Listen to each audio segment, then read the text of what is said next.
again. Welcome to JALT International 2020, and please welcome İlya presenting on training pre-service language teachers online, number 789. So, Ali, okay. Go ahead. Thank you very much, first of all, for your introduction, sir. So let me start my presentation. Training pre-service language teachers online. So it sounds quite new to us actually at first, and I don't know what the case in other countries, but I guess for many countries it was a new phenomenon following the outbreak of COVID-19. So in my presentation, first of all, I would like to give some brief information about the existing literature, some fundamental works, and then I'm going to explain the methodology of our research, qualitative small-scale research. And then following the methodology, I'm going to share the results and some leading implications for the further research.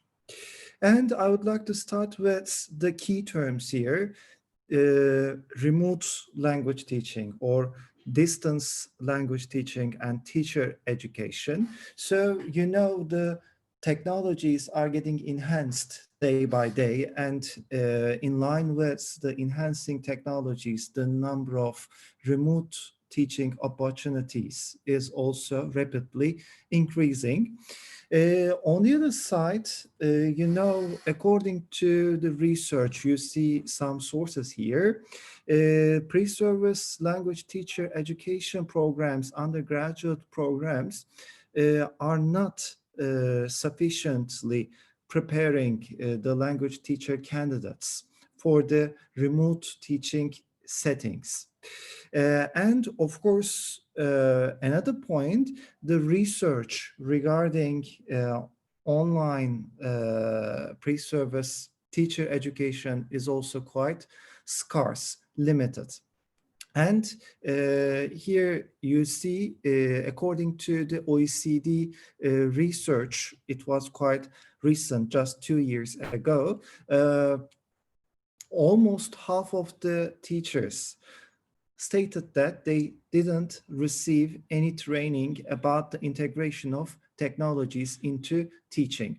So it is really significant because it means that half of the teachers' population are not ready for teaching online. And of course, it also means that they don't know how to integrate technologies into their face-to-face classes. So especially COVID-19 proves that it is a very significant lack for the language teachers. And also in Turkey, again, I don't know all the cases for the other countries, but in Turkey, we realize that EIT curriculum does not include any courses that are specifically addressing distance language teaching. So really the finding is proved in our setting. And so, you know, for preparing teachers for distance language teaching, experience is very important. And here you see certain references to the literature. So they need to gain some hands-on, first-hand experience in order to get prepared. And also reflection and collaboration are important as well. So these aspects will be fundamental for our research, because while designing our research, we benefit from these sources, and then we try to include these fundamental aspects into our qualitative phenomenological research.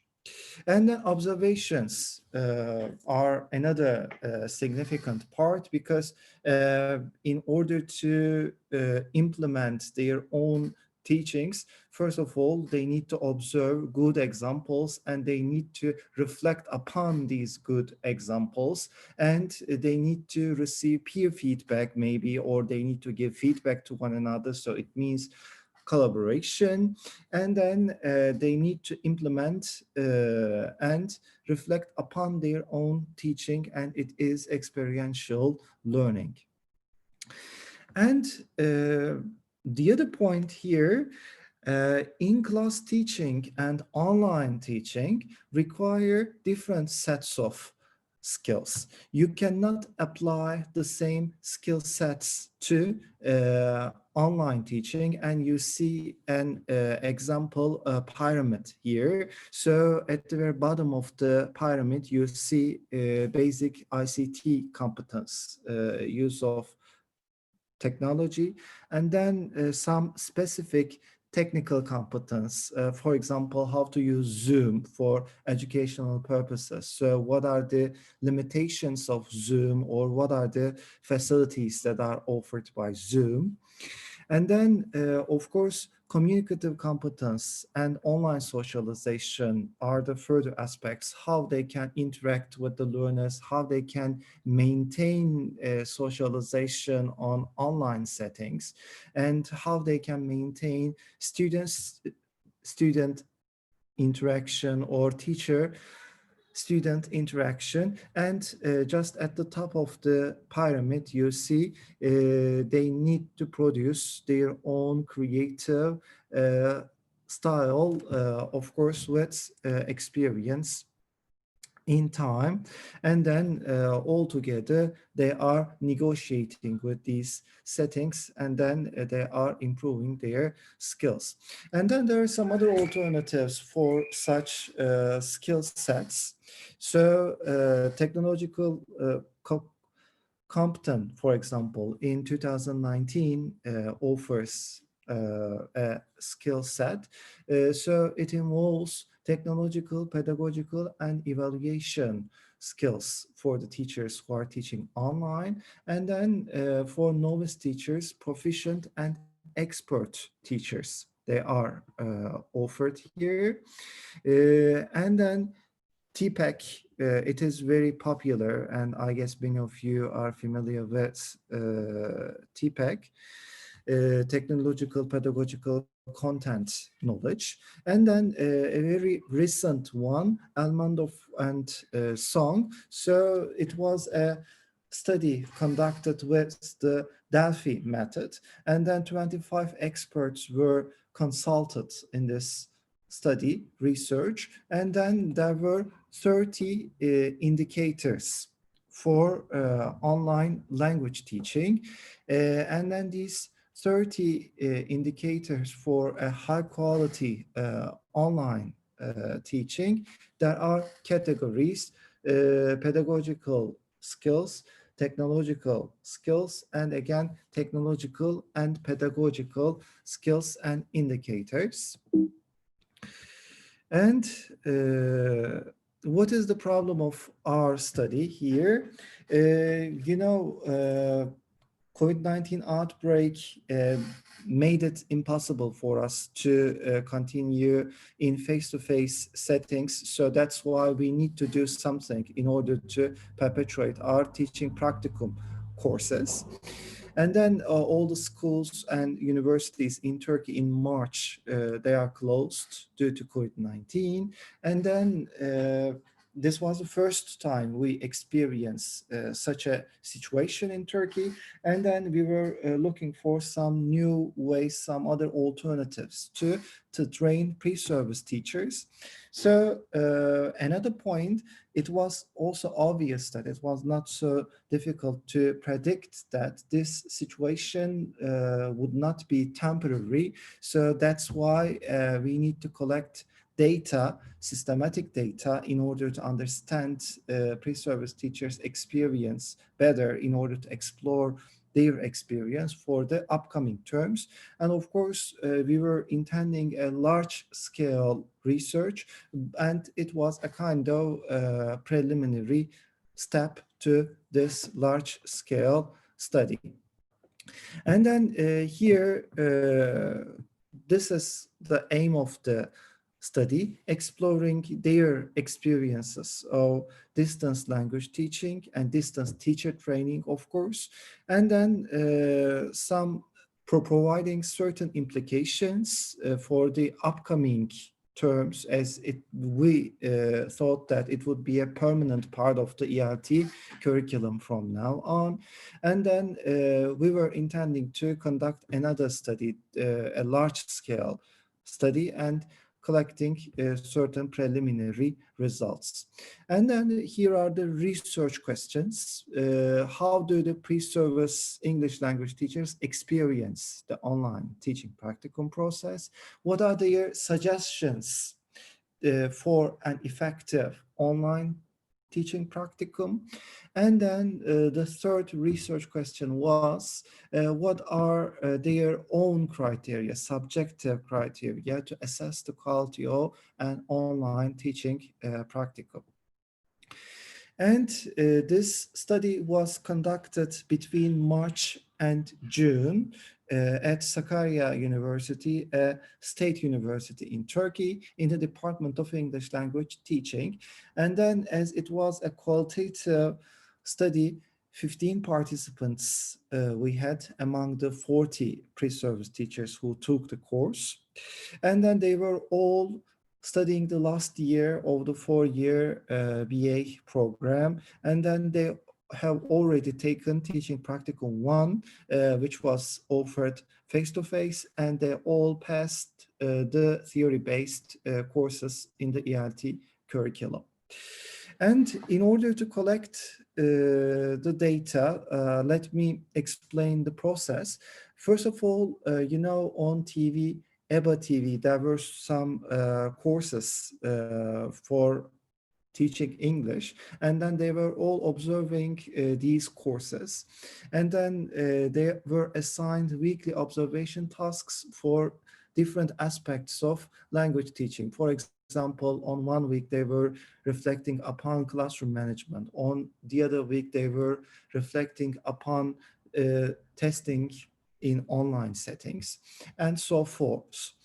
And then these reflections, these weekly observations were discussed in the weekly meetings with the university-based teacher educator. And then they also kept journals to reflect upon their own experience.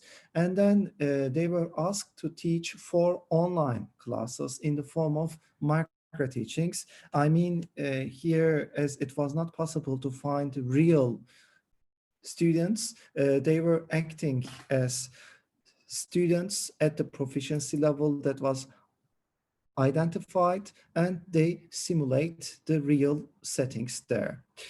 And then they were given feedback following each implementation by the university-based teacher educator. And then they also reflect upon their own implementation. They receive feedback from the teacher trainer, and then they receive feedback from their peers in the same group. And then at the end of the process, they were given an open-ended survey, and half of the participants were interviewed based on the responses in the open-ended survey. And the interviews were selectively transcribed, and the qualitative data were coded, and certain categories were created. And when we turn to the results of the research, first of all, it was not surprising that 13 out of 15 participants did not teach English online before the pandemic. And then 11 of the participants did not believe in the effectiveness, but 10 of the 11 participants changed their opinion following the research and following their first-hand experience. And then when we ask, why did you change your opinion, their answers were, we didn't know much about the online applications, but now we know. And then we gain experience, and then we realize that it is necessary. And then online courses could be entertaining as well, they said, and could be beneficial. And feeling the comfort of home was another answer. So they didn't get out of home to teach. And then 9 out of 15 participants didn't believe in the effectiveness of online language teacher education, and 4 of them again changed their opinions following the process. And all the participants, it is quite important for us at least, all the participants claim that they have not been trained before in online language teaching. I mean, they didn't receive any courses or they didn't receive any training before the pandemic. So they also claim that it is a very significant lack. And we also realized that really we didn't prepare our teacher candidates for online teaching. So it was a significant lack for the ELT curricula in Turkey. And now they believe in the need for getting trained. I mean, they say it is really different to teach online. So that's why they claim that in the following years, teacher candidates should be trained in online teaching. And then we also realized that we are going to update our ELT curriculum based upon the findings of the large-scale study we are now conducting in this term. And 12 of the participants marked the process as effective for certain reasons, because they said that we get exempted from the procedures in face-to-face practicum because they need to attend the school, so they had to use public transport and spend time. And they have a chance to use the technologies in face-to-face settings. Some schools are not prepared to use technology, so that's why some of them didn't have any chance to use the technology. And then they said we prepared interactive materials, and then when we become a teacher, especially after the pandemic, we are going to use these materials. And we practice 21st century skills, they said. And then it was our first step to online teaching, so it was a good experience, they say. And some of them stated that they had prejudice against online teaching, and then it helped them clear the prejudices. And they had a chance to reflect on their online teaching experience. So that's why they stated that we better realized what we need and what we are good at. And then why only 3 participants stated that the process was not effective? Insufficient technological sources. So, it was a new process. So some teacher candidates and some students, unfortunately, do not possess the required technological resources. And then they stated that we were not prepared for the online practicum because they didn't take any courses, they didn't have any experience, and it was quite unpredictable, actually. And lack of established guidelines. Yes, it was a new experience, and then there were no regulations, and then the process was a bit vague. And some inconsistencies between university-based language, university-based teacher educators practices. And as it was a new experience, university-based teachers didn't reach a significant consensus regarding the expectations. And they said that they needed authentic settings, and just observing on TV was not enough. And they didn't implement the theoretical content they also stated. And their criteria to okay, thank you. Their criteria to assess the quality of an online practicum were a stable online system they said they need, and authentic settings to teach and observe, because it was only micro teaching and a simulation setting, so they observed only TV. So that's why they stated that we need real observations and real implementations, and we took it into account. And in this term, they have authentic settings, and then they have authentic observations in our large scale research. And then they stated that we need certain samples, sample courses, sample materials, sample lesson plans.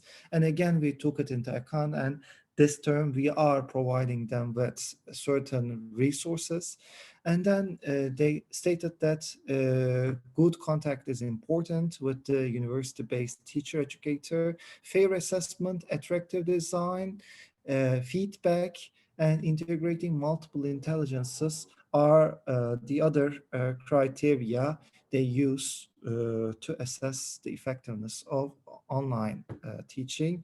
And in accordance with all those criteria, we adopted our online teaching practicum in this term. And their suggestions for improvement, first of all, they stated that they need to practice more, and adding diverse content. They are looking for more fair, realistic, friendly, tolerant university-based teacher educators. So that's why in this term we prepared a rubric based on the literature, Elmendorf and Song research, and then we try to make the evaluation more fair, realistic, and theory-based. And they stated that they need to take a separate course for online language teaching. And as I told you, we are adapting our EIT curriculum for the next years. And they stated that university-based language educators need to attend their teaching implementation to provide more solid feedback, and still in this term we do it.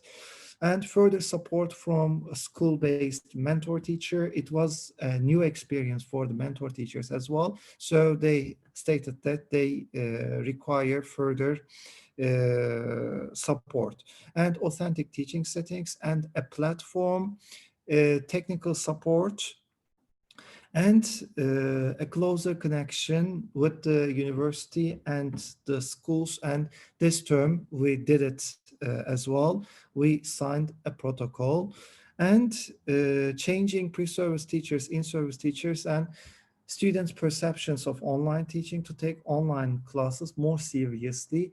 Video feedback might be more effective, they said, and a more specified assessment rubric, and consistency among the university-based teacher educators, they stated. And then we took all of them into account, and this term we are adapting our curriculum. Thank you very much for your attention. Thank you very much. Very good job. So I'd like to suggest that we all unmute our mics and give a round of applause to Ali. Thank you very much. Or use your favorite emoji. And we have about 30 seconds if anyone has a question. If not, what I recommend is maybe if you can put your contact information in the chat, you can follow up later. You could also go to the Hangouts. My email address here. So if you need any questions about our large-scale study this term. May I? Yes. May I ask something? Yes. First, I was thinking I was the only one from Turkey, so it's so nice to see you here. And I'm very much interested in your study because mine is similar to yours, and I would like to have some more information by reading, if possible. Is there a chance for me to reach your study as a file, maybe? Yes, of course. I wrote my email here, so if you contact me, then it's my pleasure to help you. Thank you so much. And one more, something very short, if possible, Mr. Please. Steve. And I think the study was conducted only on the state universities, right? Or university pre-service teachers. So do you think there is a gap between the private universities or schools and state universities or schools? Do you think there has been a gap, and is there still a gap between them? Might be, of course, it also needs exploration because I'm not sure right now about the private universities, but there might be another research to explore this gap. Thank you so much again. I recommend, if you want, you can meet again in Hangouts, which is room 32, and you can ask the receptionist to put you together. And thanks again for the presentation. This was wonderful. You're welcome. Thank you very much. I can see that I am no longer the only JALT 17-2020, so I should pass the torch. Be sure to cut the recording. Oh yes, cut the recording. Thank you.